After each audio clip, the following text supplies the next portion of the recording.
Assalamu Walaikum. Hello friends, how are you? Welcome back to my another video.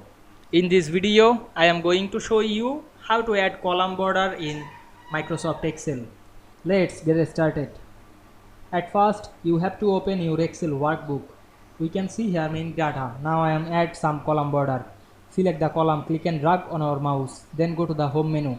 Select the border drop down menu. We can see here many border. Now I am select all border.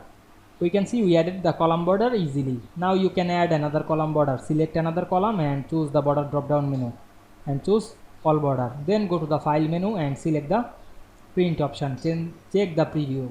We can see we add the column border in Excel easily. I hope you enjoyed my video. Please like, comment, share and subscribe my channel. Thanks for watching.